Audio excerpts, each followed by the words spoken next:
Everybody is telling us you must become a mother because it will change your life. Well, I'm saying yes, indeed, it will change your life. So why, as a society, we assume that for all of us, it will change it for the best?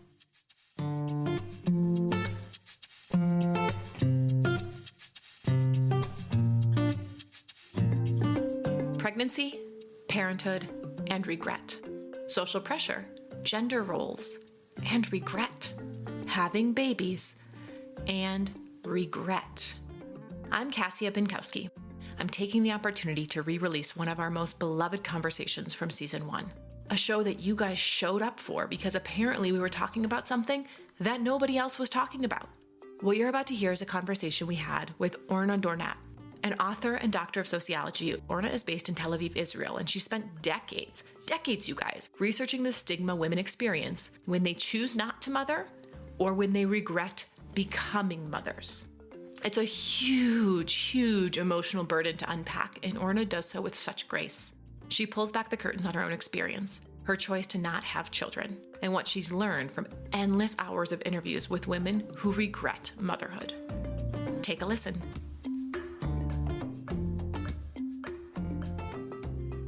Orna, thank you so much for joining us all the way from Tel Aviv. This is a conversation that we are especially interested to dive into, something that we don't hear a lot about. And we really are excited to kind of delve into your research and some of the origin of this story. So thank you for being with us. Thank you very much for inviting me to be with you. Absolutely.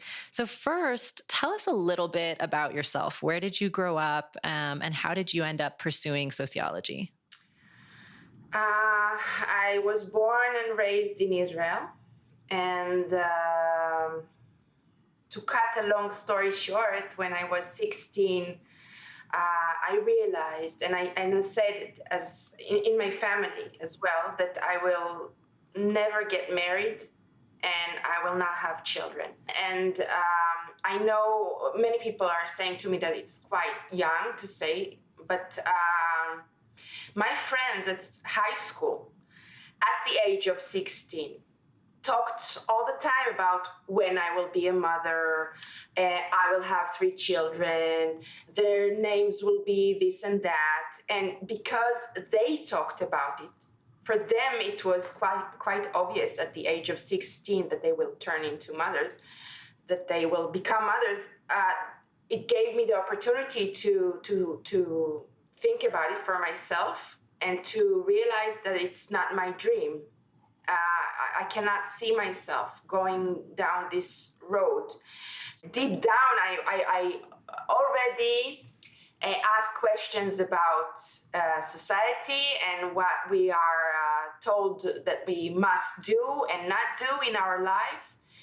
And for me, that was the first step towards sociology. I at the age of, that's really interesting, because at the age of 16, if you would tell me that someday I will be a sociologist and I will have a PhD in sociology, I would laugh, because I also didn't see this coming up the road.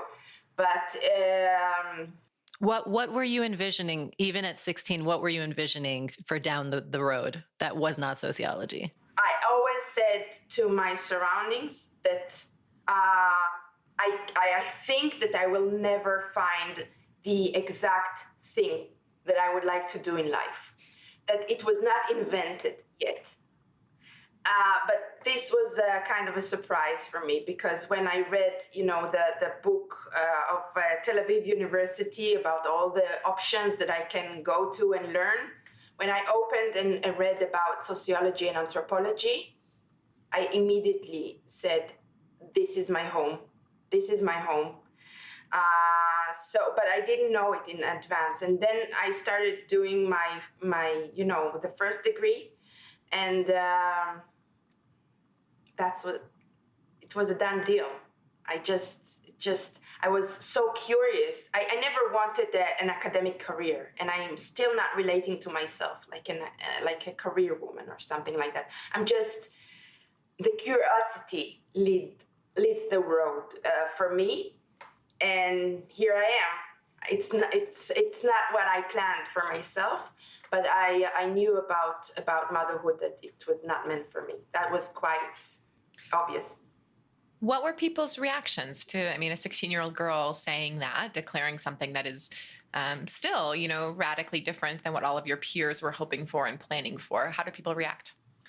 I think that until my first book was published here in Israel, my first book was published when I was 34.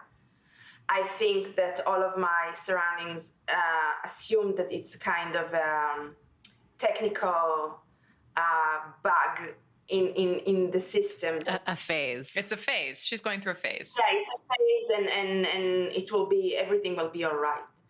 And when I published my first book here in Israel, at the beginning, I wrote about me not wanting to be a mother, and I think that's the point where my surroundings started to understand that I'm serious about it, that I'm truly serious about it. I never got a lot of pressure from my family. My parents do want me to be they do want me to be a mother because they really like and still like being parents, and they wanted me to share their experience as well. But they're not pushing me, and I'm already 45, so it's out of the question already. For myself, I never considered it as a problem that I must solve. I never went to therapy, try to understand whether is it coming from. Am I afraid of something? For me, it was quite. Of course, there is a diversity of female identities. Of course, what's the question here? Of course, we don't want the same thing just because we have the same biological organs, but quite soon I understood that the society has a problem with me, and that's where my political journey began.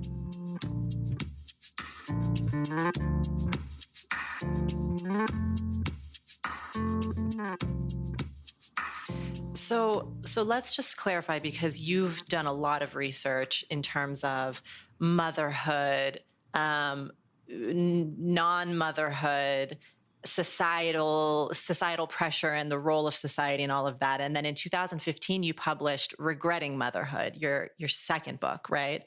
And the book was a culmination of years of research and interviewing women across socioeconomic, professional, and educational backgrounds. Tell us about the experience of compiling this research. It must have been extremely intimate, these conversations, because essentially what it is, these are mostly women who have become mothers and then after the fact acknowledge that they regret that decision. How did you get women to kind of come forward, given the crazy amount of stigma societally, to admit to something like that? What made them comfortable to come to you and tell their stories? I guess that one of the things was that my first book was published and a few years before, and I was in the press here a lot of interviews here in Israel, and I think that a lot of women, I guess, saw me and heard me also on the radio.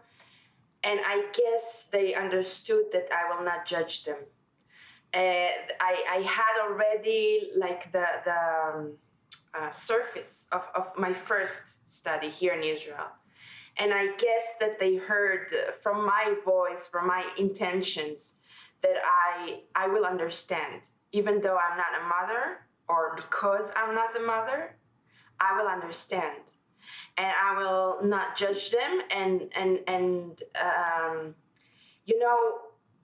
on one hand, it was it's quite scary to talk about it, but on the other hand, they were yearning to talk about it because they couldn't say to anyone, almost to anyone surrounding them.